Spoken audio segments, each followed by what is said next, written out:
Local ન્યૂઝમાં આપનું હાર્દિક સ્વાગત છે। આવો સુરતથી દિનેશભાઈ ઠાકોરનો રિપોર્ટ। સુરત શહેરમાં માંગ લીલા ફાઉન્ડેશન દ્વારા લઈને કાર્યક્રમ યોજાયો, જેમાં 500મી વધુ મહિલાઓ પણ હાજર રહી હતી। સાયબર ક્રાઇમ, લવ જેહાદ, જાતીય સતામણી જેવા ગંભીર મુદ્દાઓ પર ચર્ચા કરવામાં આવી। સાથે સાથે માંગ લીલા ફાઉન્ડેશન પ્રમુખ મીનાક્ષીબેન મફતલાલ પુરોહિત, મહિલા ભારતીય જનતા પાર્ટીના સહપ્રવક્તા મહેશભાઈ પુરોહિત, પોલીસ સ્ટેશન 1 PIB એ ભટ્ટ તેમજ રિયલ એસ્ટેટના મેનેજર ડિરેક્ટર નિલેશભાઈ જાદવ, સાયબર ક્રાઇમના પોલીસ કર્મીઓ પણ હાજર રહ્યા હતા। એડવોકેટ વનિતાબેન ભટ્ટ તેમજ રૂચા વ્યાસ, લીલાબેન મફતલાલ પુરોહિત ઉપસ્થિત રહ્યા હતા।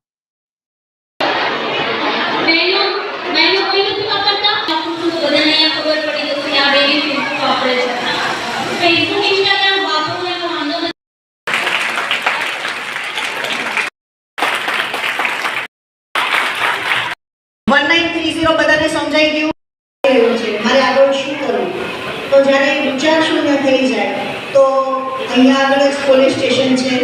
તમને અમારા ટીમ મેમ્બર્સ એટલે અમારા સભ્યો જે કર્મચારી બનશે એ પણ તમને એટલો જ સપોર્ટ કરશે।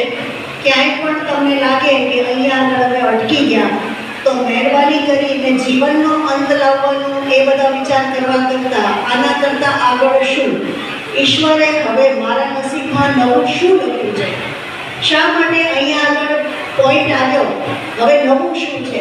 એક વસ્તુ યાદ રાખો કે જ્યાં સુધી તમારા શ્વાસ ચાલુ છે ત્યાં સુધી ઈશ્વરે તો